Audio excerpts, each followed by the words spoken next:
I can with confidence say that there are a handful of movies that if you were to blindfold me, I could quote perfectly without a single error. I could go line for line, just nail the movie exactly as it comes up on the screen. There are a small handful of these movies, but the two that I can say I will get right 100% without any flaws are two animated movies that you've probably heard of. Those two childhood movies are Toy Story and Toy Story 2. Toy Story 1 and 2 were basically on repeat on my VHS back in the early 2000s when I was growing up. They are a hallmark of children's film in general. They're also landmarks of animation. Toy Story 1 being the very first ever CG animated movie ever. Without Toy Story, there's no CG animated movies, and that means there's no Shrek 2, and that makes me very sad because Shrek 2 is really good, and I just can't, can you imagine a world without Shrek 2? I mean, imagine that. I've actually seen Toy Story so many times that one time I went to a friend's house and I told him that I could quote the entire movie perfectly, flawlessly, without any errors, and to which, of course, he responded, yeah, prove it. So I said, okay, play the movie. I turned around, he put the movie on his TV, and he fast-forwarded to a random part of the movie and hit play. And without dialogue being played, just ambient background noise, I asked, "Are we in Sid's room?" To which he replied, "Okay, that's really scary. Get out of my house." Pixar is ultimately the house that Toy Story built, and the sort of mascots, if you will, of Pixar, aside from the lamp, are Woody and Buzz. Woody and Buzz are the most popular characters Pixar's ever produced, and you're either a Woody kid or you're a Buzz kid. And when I was a kid, I was definitely a Buzz kid.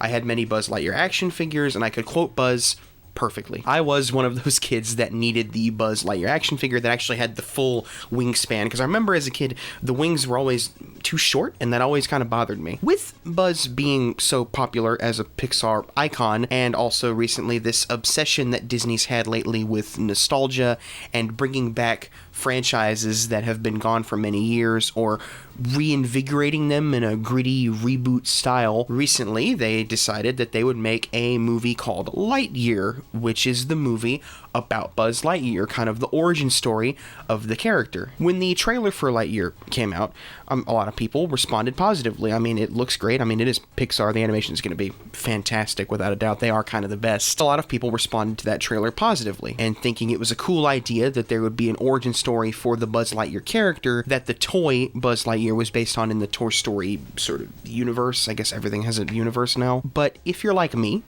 then you're one of the many people who kind of went, huh, that's strange. There already is a Buzz Lightyear movie, and you probably had that movie on VHS like I did. That movie is a 2D animated, straight-to-video film from 2000 called Buzz Lightyear of Star Command, The Adventure Begins. Buzz Lightyear of Star Command, The Adventure Begins, starring Tim Allen, premiering only on video and Disney DVD August 8th. Buzz Lightyear of Star Command was released in August of 2000 straight to DVD and VHS, and was sort of a pilot for the TV series Buzz Lightyear of Star Command that ran from October of 2000 to January of 2001. The movie would introduce many characters that would sort of star in the TV show that was based on the fictional universe of Buzz Lightyear. The role of Buzz Lightyear was actually given to Patrick Warburton, most famous for Kronk in The Emperor's New Groove, the best character ever, by the way. Patrick Warburton actually voiced Buzz in this movie all the way through, but they actually got Tim Allen to come back and dub over his lines just for this movie. So not only do you have the original Buzz Lightyear from the movie, you actually have an opening sequence that starts the film that's CG animated by Pixar, where Woody, Buzz, Jesse, Ham, and all the other characters that you know actually sort of introduce the movie, even kind of breaking the fourth wall and getting the VHS tape of the movie into the VCR to start the movie. The opening CG sequence for this movie that looks like the Toy Story movies was actually directed by Angus MacLane. Angus MacLane would, funny enough, go on to write and direct the Lightyear movie that just came out. It's funny how those things work out, doesn't it? As I said before, the whole purpose of the movie was basically to be a pilot for a TV show that was based on Buzz Lightyear and the characters introduced in the movie. Those characters, of course, include Buzz himself, who's pretty much just like he was in the movie, although a little bit more egotistical and full of himself, and of course Buzz's team, who is a cast of funny, colorful characters. First off, you have Mira Nova, who is voiced by Nicole Sullivan. Mira Nova is this blue alien who can phase through walls and objects, and she's a sarcastic, wisecracking character who can kind of break through Buzz's ego and bravado and actually challenge him on a lot of things, whereas everybody else kind of sucks up to him throughout the show. Fun fact, Nicole Sullivan, while voicing Mira Nova in this movie and series, would go on to meet two writers. These two writers were named Mark McCorkle and Bob Shuley. Mark and Bob would go on to create a little show you may have heard of called Kim Possible, and Nicole Sullivan would appear in that show as Shigo. And Shigo is a character that I love for her character and her writing and her plot development, and for no other reasons at all. There are no other reasons why I'm a fan of Shigo.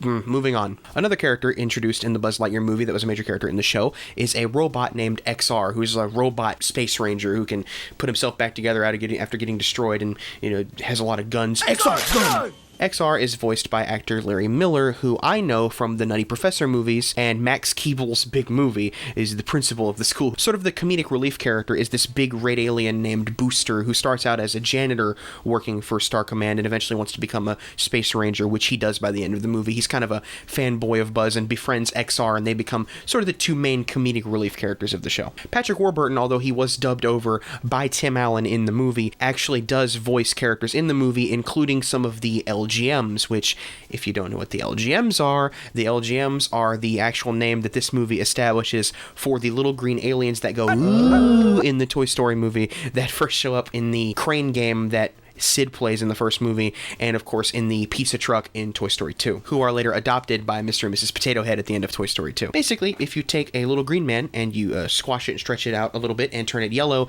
you get a minion, which are obvious ripoffs of these characters. And if you're lucky enough not to know what a minion is, God bless you, but if you want to know, a minion is that little yellow thing from Despicable Me that your boomer aunt or grandmother posts on Facebook all the time with a caption that's not related to it at all. Stop doing that.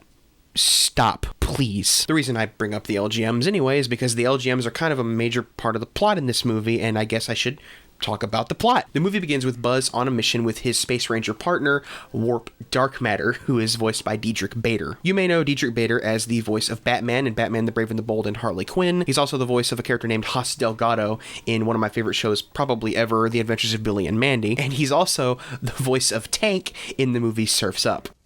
These are my ladies. This is my lady Amy, little Susie, Brianna, Shaniqua, Helga, Miss Kitty. This spot is for my special lady. Buzz and his partner are on a mission at the beginning of the movie looking for 3 kidnapped LGMs, who are of course kidnapped by the main villain of the movie and the series, Zurg, first introduced in Toy Story 2. Zurg has kidnapped the LGMs and is interrogating them to try to find where the Unimind is. The Unimind is this sort of orb thing that connects all the minds of the LGMs together, which Zurg is going to turn into a ray that will corrupt the minds of everyone in the universe. Basically, he rules the universe. You get the idea. Turning them all bad and giving them his voice for some reason, and red eyes too. They do that. Speaking of the Unimind, when I was watching the movie Eternals in theaters, at one point they do use the word Unimind in the movie, and I started laughing out loud thinking about the Buzz Lightyear movie, and everybody else watching Eternals in the theater with me thought I was insane. That was a joke, of course. Not me laughing at the word Unimind used in Eternals, that was true, but other people being in the theater with me. Nobody saw Eternals. No one. Buzz and Warp rescue the LGMs at the beginning of the movie, but of course Zurg finds out where the Unimind is and he goes there. During the rescue of the LGMs, Warp Dark Matter is killed off, which, if with the name Warp Dark Matter and the fact that there's a character in a mask introduced later in the movie called Agent Z, you can probably guess that Warp didn't die at the beginning of the movie. Despite this, Buzz's whole arc that's set up throughout the entire movie is that he wants to work alone because his partner died while they were on the job and he can't get over it. And he doesn't want to start a team because he's afraid of losing everybody. And it's your classic I lost survivor's guilt kind of storyline. Of course, when things get really bad and Zurg does start to sort of take over the galaxy, Buzz is left with the cast of characters we've introduced earlier, and he realizes the value of having a team and the fact that Warp is still alive and that he can trust these people that he ultimately does admit that he needs. Buzz gets over his need to work alone and he unites with all of his friends and they defeat Zurg at the end, and that's it. They've saved the galaxy, and Buzz says,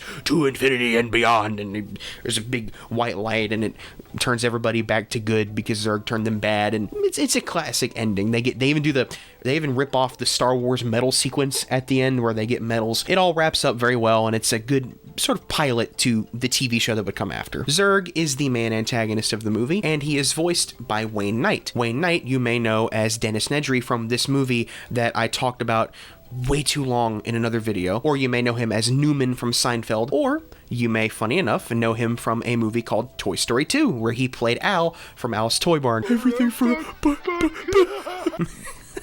Zurg is the funniest part of the movie. Wayne Knight, for whatever reason, just decided to go really hard with this role, and he has some of the funniest line deliveries in the entire movie. And I think it's funny that they turned Zurg into a comedic villain, whereas in the movie he was this really intimidating presence. And I actually think it works for the cartoon. I think it adds to the tone of the show, which the tone of the movie and the TV show is very witty dialogue. The characters have a lot of back and forth that feels really natural, because I think a lot of the voice actors are actually very talented comedians. They play off each other very well, and I think some of the lines were even improvised, at least it sounds like it to me. It may not have been. It's a really witty script either way. For a direct-to-video movie, the animation is actually really good. The action sequences are fun, the characters are very expressive, and the designs of each character are unique. They all stand out and have their own color and look. It's cool to see the world of Star Command and how it all kind of works out, although you don't meet too many Space Rangers other than the main cast and, of course, the commander of Star Command, who spends kind of most of the movie yelling at Lightyear and calling him by his last name, as your classic chief characters do in a lot of police shows. The musical score composed by Adam Berry is fun and triumphant and very whimsical, and of course the theme used for the movie would be the theme that would be used for the TV series,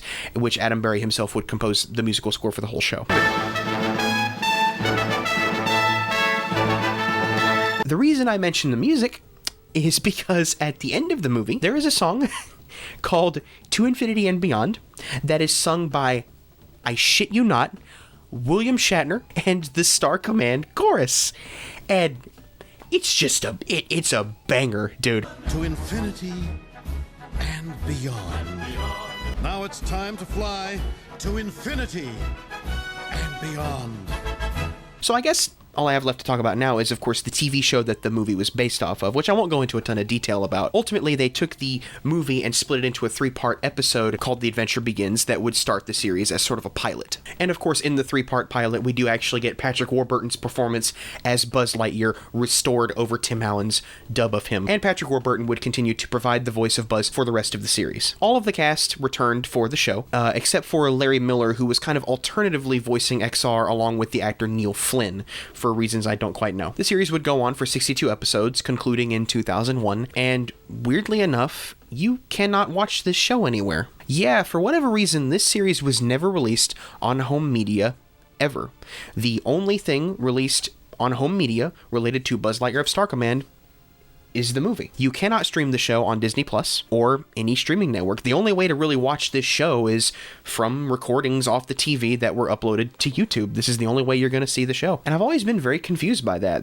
It's not like the show was a failure. It was successful. It was even nominated for a Daytime Emmy for sound mixing. Where I saw the show was when it was syndicated on Disney Channel from 2006 to 2008 and then pulled off the air again, and that was it. There is no way to see this show other than YouTube right now. It was a very successful show from what I understand. There was merchandise, clothes, toys. There was even a video game released by Traveler's Tales. I don't know, it's just really weird to me that this show that clearly had a lot of effort put into it and a lot of voice acting talent that would go on to do bigger and better things, and writers and directors that would go on to do bigger and better things, was never made available to the public other than when it was on TV or in reruns, and when they were rerunning the show. Funny enough, this actually reminds me of the Batman TV show from 1966 starring Adam West. The theatrically released movie based on the 1966 Batman television series was the only physical media you could buy related to the Batman 66 television series until 2014. The Adam West Batman movie was actually the first Batman movie I ever saw.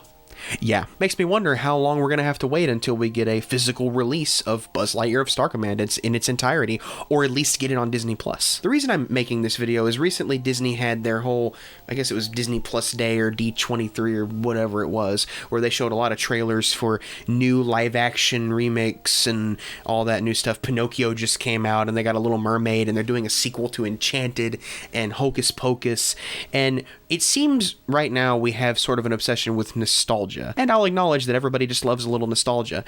And the new Lightyear movie just doesn't give me the feel of Buzz Lightyear like the cartoon one does. It's not just that the voice actor is the same. I mean, Patrick Warburton voiced him in the show, but it has the same feel of Buzz Lightyear. It's campy. It's clearly has homages to Star Wars and Star Trek. I don't know. It just feels more fun to me. I don't know. It just feels more like Buzz Lightyear to me than this new gritty redo of this character feels. I don't know. Anyway, that's my video about Buzz Lightyear. I appreciate you watching it. And also, I want to thank everybody who watched my first video on Jurassic Park and sat through that whole mess. It really means a lot. Thank you so much for supporting the channel. Subscribe if you haven't done so. Like the video if you haven't done that. Comment and all that junk.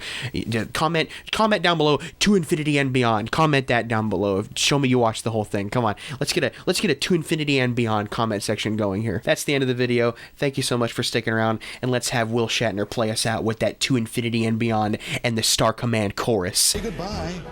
Now it's time to fly to infinity and beyond. Say goodbye. Now it's time to fly to infinity and beyond.